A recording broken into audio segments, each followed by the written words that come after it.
Venezuela की इस crisis से, वेनेजुएला के अंदर में हो रहे बदलाव से सीधे सीधे $1 बिलियन, 9,000 करोड़ रुपए का फायदा हिंदुस्तान को सीधे सीधे, और आने वाले समय में हिंदुस्तान को भी वहां से ऑयल निकालने में बहुत सारी सुविधाएं और हिंदुस्तान की कंपनियों को मुनाफा होने जा रहा है। We have a consistent position, हमारे देश की हमेशा एक कंसिस्टेंट पोजीशन रही है।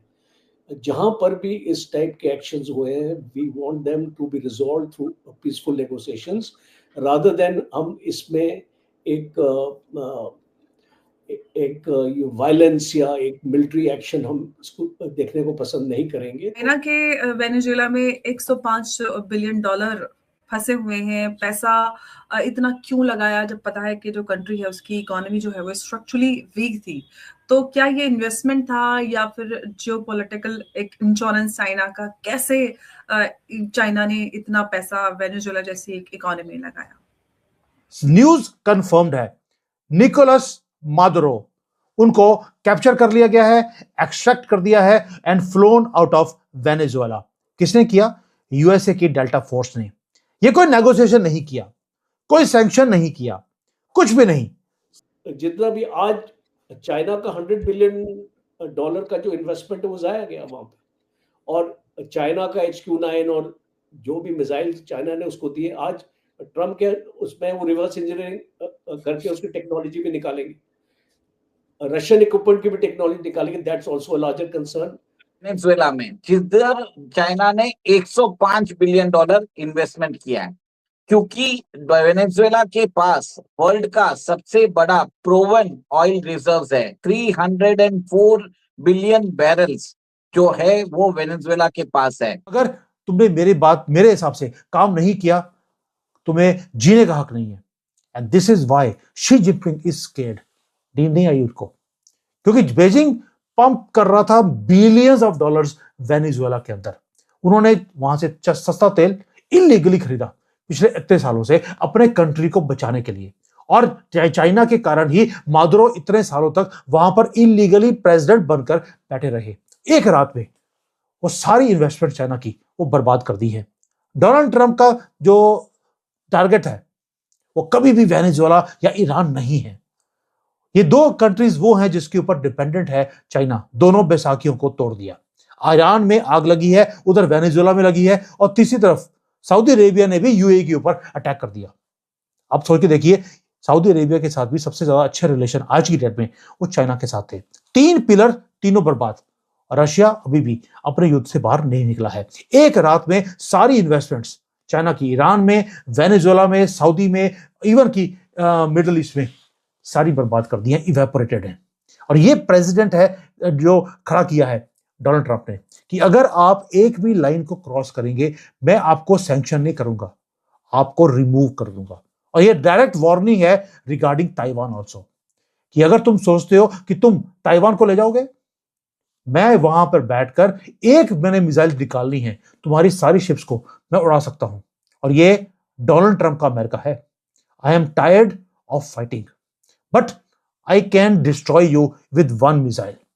और जो अमेरिका है, अमेरिका ने वो भी शोकेस कर दिया कि जितने भी चाइनीज हथियार थे उनके पास चांस ही नहीं था अमेरिका के हथियारों के सामने खड़े होने का। ये भी एक्सपोज कर दिया कि तुम वेनेजुएला में इतने हथियार देने के बाद तुम यहां पर कुछ नहीं कर पाए। अब तुम सोच के देखो ताइवान के पास तुम क्या कर पाओगे। ताइवान के पास भी जितने हथियार हैं वो सारे अमेरिका के हैं। ये है कॉन्फिडेंट अमेरिका, जिसने बता दिया कि मैं प्रॉब्लम को सॉल्व नहीं करता हूं, मुझे प्रॉब्लम को एलिमिनेट करना आता है। आज किम जोंग उन सोच रहे होंगे कि मैं क्या करा। आप सोच रहे हैं एक डिक्टेटर को रिमूव किया है, सारे दुनिया के डिक्टेटर्स आज सदमे में होंगे, अब मेरा नंबर आ सकता है। उधर खमेनी का number already writing on the wall है, he is gone, he is history. और इसीलिए आज ड्रैगन वो चिल्ला रहा है कि जो अमेरिका ने वेनेजुएला में किया वो ठीक नहीं किया। पहली बात दोस्तों, एक चीज आपको माननी पड़ेगी, चाइना के अंदर भी कुछ चीजें ज्यादा अच्छी नहीं हो रही। मैं क्यों बोल रहा हूं? मैंने आज एक समथिंग इम्पॉसिबल चीज चाइना में होती हुई देखी है। ईरान के अंदर लोग वहां पर प्रोटेस्ट कर रहे हैं, उन्होंने तेहरान को ऑक्युपाई कर लिया है, स्ट्रीट्स को ब्लॉक कर दिया और खुशियां मनाई जा रही हैं चाइना में। आप बोलेंगे यार चाइनीज का ईरान के साथ, चाइनीज लोगों का ईरान के साथ लेना देना क्या है? लेना देना यह है कि उन्हें यह दिखता है कि एक अथॉरिटेरियन गवर्नमेंट ईरान की वो गिर गई। आज वेनेजुएला में अटैक किया गया तो वहां पर अथॉरिटेरियन गवर्नमेंट गिरी है। यहां पे चाइनीज लोग खुश हैं कि आज अगर उनकी अथॉरिटेरियन गवर्नमेंट गिर सकती है तो हमारी भी गिर सकती है।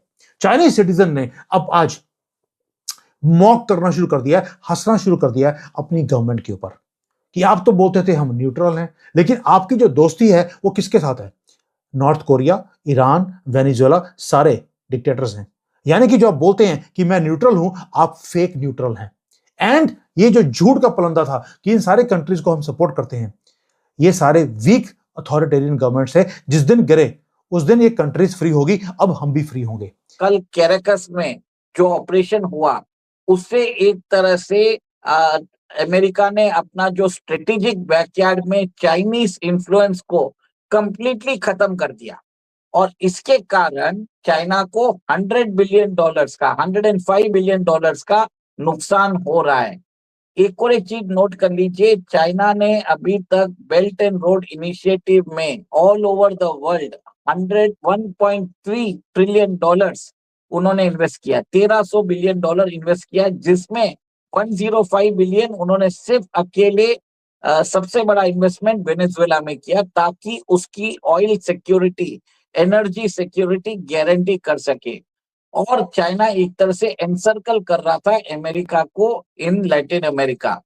अब सबसे बड़ा चीज है, यूएस ने एक तरह से सर्जिकल स्ट्राइक वेनेजुएला पे नहीं की है, ये बीजिंग पे हुई है और बीजिंग से इसको एक तरह से चाइना को बहुत बड़ा इकोनॉमिक लॉस होने वाला है, क्योंकि पहले जो एनर्जी ट्रेड होते थे वेनेजुएला के, वो युआन में सेटलमेंट होता था। अब जो सप्लाईज जो रुक चुकी है, 1 मिलियन बैरल्स पर डे जो रुक चुकी है, उसको ये जो क्रूड है उसको डॉलर में खरीदना पड़ेगा। तो जो मुहिम थी डी डॉलराइजेशन की और जिस हिसाब से बात हो रही थी कि डॉलर का ऑल्टरनेटिव तैयार किया जाएगा और ये सब चीज किया जाएगा, कमोडिटी में युआन को लेके बढ़ावा देने की कोशिश की जा रही है, सब पर रोक रख चुकी है। अब आप देखिए ईरान के अंदर भी तख्ता पलट की बात आ रही है।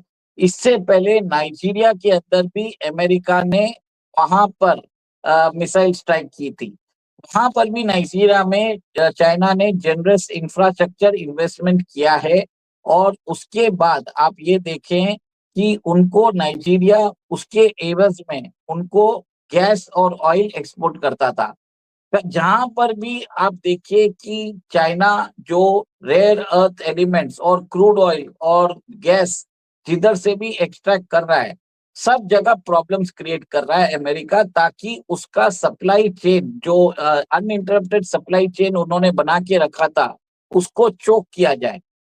अच्छा, लेकिन उमेश जी, अब सवाल ये है कि जिस तरह से वेनेजुएला में हमने देखा है कि रिजीम चेंज होता है, नई इंटरिम गवर्नमेंट बन जाती है, तो क्या इसके बाद जो ब्राजील, चिले और बाकी एलएसी कंट्रीज हैं वो भी चाइना के साथ क्या डिस्टेंस बनाना शुरू करेंगी? अब देखिए, डोनाल्ड ट्रंप ने 4 कंट्रीज को ऑन रिकॉर्ड उन्होंने धमकी दे दी है। एक तो मेक्सिको है, सेकंड क्यूबा है, थर्ड कोलंबिया है, फोर्थ कनाडा है। मेक्सिको जो है वर्ल्ड का सबसे बड़ा सिल्वर जो प्रोडक्शन होता है वो मेक्सिको में होता है। क्यूबा को इसके लिए दिया क्योंकि क्यूबा का अच्छा रिलेशनशिप था वेनेजुएला के साथ, और कनाडा और कोलंबिया को भी उन्होंने ऐसे ही एक तरह से क्लब करके उन्होंने कलेक्टिवली 4 कंट्रीज को उन्होंने दे दिया। पर सबसे बड़ा प्रॉब्लम आने वाला है, जैसे आपने बोला है, चिली और बोलिविया जैसी कंट्रीज, और सबसे बड़ा प्रॉब्लम आने वाला है ब्राजील को, क्योंकि ब्राजील के अंदर जो लुला दी सिल्वा है वो प्रेजेंट प्रेसिडेंट है, और ब्राजील के पूर्व प्रेसिडेंट जो हैं वो जायर बोल्सोनारो है, वो ट्रम्प सपोर्टर रह चुके हैं। और लास्ट टाइम जब इलेक्शन हुआ तब बहुत ही कम अंतर से लुला दी सिल्वा जीते थे। लुला दी सिल्वा को अराउंड 51% वोट आया था और जायर बोल्सोनारो को 49% आया था। बहुत कांटे की टक्कर हुई थी। उसके बाद बोल्सोनारो को उन्होंने लुला दी सिल्वा की एडमिनिस्ट्रेशन ने अरेस्ट करवा दिया। ट्रम्प चाहेंगे कि उनको समझ में आ गया कि रशिया, इंडिया और चाइना को तो तोड़ नहीं सकते, अब ट्रम्प ट्राई करेंगे कि ब्राजील और साउथ अफ्रीका को वो ब्रिक्स के अंदर तोड़ दे। और इसके लिए आप ये देखिए, जब साउथ अफ्रीका के प्रेसिडेंट साइरिल रामाफोसा जब गए थे उधर व्हाइट हाउस में, वहां पर ट्रम्प ने उनका अपमान भी किया था। तो कहीं ना कहीं आप ये देखिए, next regime change operation most likely it will happen in Brazil and south Africa. Russia, India और चाइना के लिए अमेरिका ने एक तरह से डिस्प्यूट्स रेडी कर लिया है। रशिया के लिए यूक्रेन, इंडिया के लिए पाकिस्तान एंड बांग्लादेश, और चाइना के लिए ताइवान।